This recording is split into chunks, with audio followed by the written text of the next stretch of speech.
How's it going, Jack Tackers, and welcome back to another video for you guys. Today, I am going to be doing my review for The Bear Season 2. Now, I initially had no plans to make this video, but after finishing all 10 episodes of this new season, my mind was kind of blown a little bit, and I knew I just had to talk about it. First of all, I really enjoyed Season 1 a lot. I thought it was pretty fantastic, felt super fresh for the TV realm, and going into this installment, my excitement was just through the roof, to be honest. I had already heard about some of the casting announcements, such as, Bob Odenkirk and Will Poulter being special guest stars, and we'll talk about all of those a little bit later in this review because there's a lot more than just those two. But overall, I was incredibly curious to see what they were going to do with this season. I had very high expectations, and somehow, this season not only met those expectations, but it far exceeded them. This season, quite simply, was amazing. I was stunned by how good it was. And if you somehow haven't seen this show yet, I definitely recommend that you go watch before we continue with this video, because I might spoil some stuff, but, all you need to know is that The Bear is prestige television and one of the best shows on right now. So, yeah, with that being said, check it out immediately. But, yeah, 100% right out the gates on Rotten Tomatoes, at least a critic score. Probably dipped a little bit since then. And I don't always like to go off of Rotten Tomatoes scores, but they're still very interesting to me for some reason. I don't know. But, I was just shocked that it was getting such good reviews. I mean, I guess I shouldn't be that shocked because Season 1 was good. But I don't know. I was just really excited. And, yeah, it was just a great season overall. But kind of diving in a little bit deeper for this season, you can tell that it had a budget increase automatically, and there are many more locations which really make the world feel bigger and a bit more vast, which was pretty good, and I really enjoyed that aspect. The first season felt kind of claustrophobic, and this season does in certain ways as well. There's a lot of stressful situations, a lot of stressful scenes, because that's kind of a staple of the show. You need to have anxiety because it's just, I don't know, it's awesome. Really adds to just the charm of the show. But yeah, it feels like this season was able to breathe a lot more. Also has 2 extra episodes that Season 1 did not have. And the episode run times are also slightly longer. Episode 6 specifically is over an hour long. And there's a few episodes in here that are like 35, 40 minutes. So just slightly longer than some of the episodes in Season 1. You can really tell just with this budget increase, they were able to do so many different things and really expand the overarching world. Really like that. Also, the cinematography this season has somehow improved. And there's some great stuff in here. There was a great one-take sequence in the opening of the finale of this season, which was really great. You just follow each character as they go in and out of the kitchen and into the restaurant. Brilliant stuff, and it just keeps going back and forth. Also a very stressful scene, of course. Love that. There's loads of, again, magnificent guest stars that just kind of elevate the story even more. And in general, everything this season was working on all cylinders. The character growth and development was also something that I absolutely adored. The Bear Season 2 does exactly what a second season of a TV show should do, and expands on more aspects the first season didn't get to touch on as much. Certain side characters in the first season, such as Marcus and Tina, are explored a lot more here. We find out a lot more about them, get many more scenes with them, sometimes entire episodes dedicated to them. And in a weird way, each episode of this season kind of felt like a bottle episode. It kind of chose to focus on a specific character and really show their point of view on things. I wouldn't say every episode's a bottle episode, at least not a true bottle episode, but it was interesting. The overall kind of structure of this season was really different from Season 1, but I liked that. And again, characters like Marcus and Tina are just really elevated this season. You really care even more about them.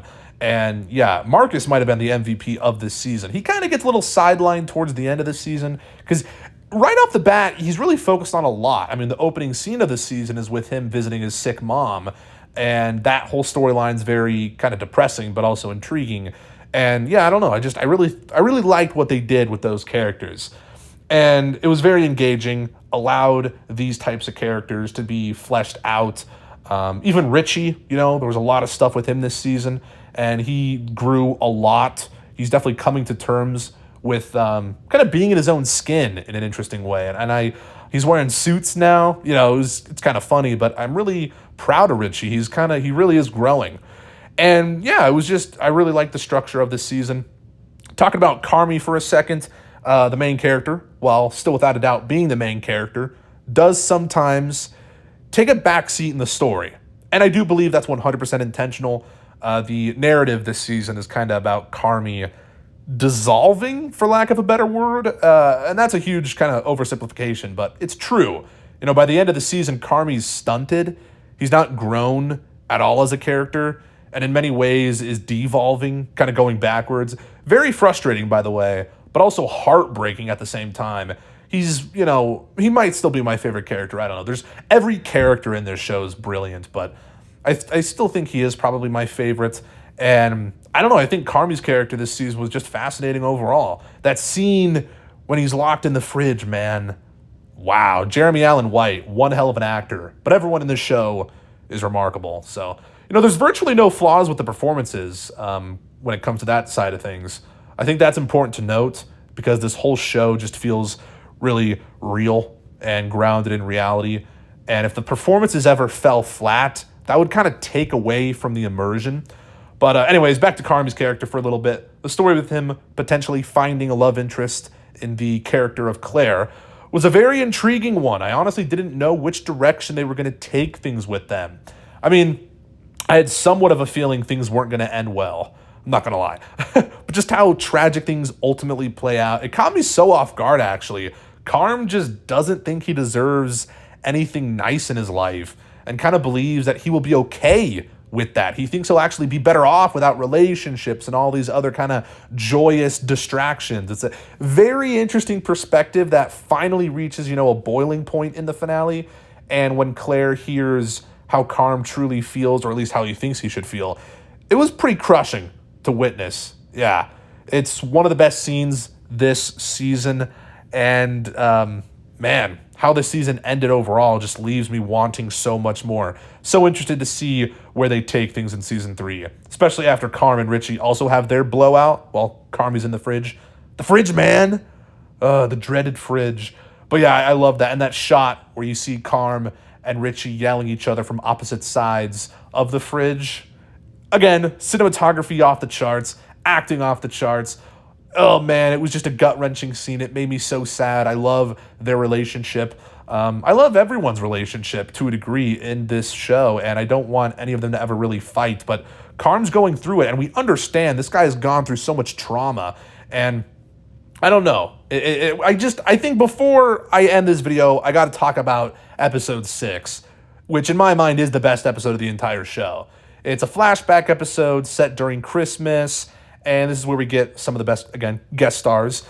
This episode isn't just good because of Bob Odenkirk, Jamie Lee Curtis, John Mulaney, Sarah Paulson, and the return of John Bernthal, but they definitely added to the episode, and it kind of felt like a crossover event. I saw someone comment on Twitter that this was their multiverse of madness. Very funny stuff. But yeah, I mean, this installment of the show just has some great character moments, and we actually get to learn a lot more about some of these other characters. We got to see Richie and his wife interact, seeing their dynamic, which is a very interesting one. Obviously, they're divorced in the present timeline. Well, it's all one timeline, but you know what I mean. In present day, they're divorced, and it's or separated, because I think Richie was still wearing his wedding ring, which is kind of interesting. But I think Richie's kind of letting go. I think really he's, again, as I mentioned earlier, he's really growing. Loved what they did with his character this season. And that episode, when they're at their dinner table and you have Mikey just throwing the forks at Uncle Lee, man, it is an intense scene. Jamie Lee Curtis, fantastic as well. Like, really haunting stuff, her performance. It's clear that, she's got a lot of mental issues, and it's kind of why the, Carm and even Mikey has, some mental problems, because we ultimately know Michael, kills himself. And it's just heartbreaking, to be honest. It's a very sad story, which is interesting. And shows like this, The Bear, where they're kind of genre bending, where it's kind of a comedy, kind of a drama, and it very much reminds me of like Ted Lasso, to a degree, just because I think Ted Lasso is a bit more comedic than this show, if we're being honest. But Maybe even something like Barry, where, again, kind of comedy, kind of drama. And a lot of these shows recently are just kind of doing that. But it's very prevalent in this episode and in this season specifically. And just love the editing this season as well. People kept constantly talking over each other.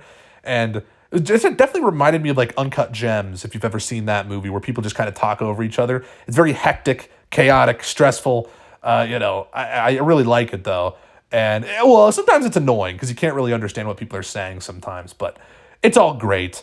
And yeah, it's just the overall atmosphere. I love the setting of Chicago. I love the B rolls, kind of the establishing shots of, some of the trains and whatnot. I've never been to Chicago myself, so it's just kind of cool to see that.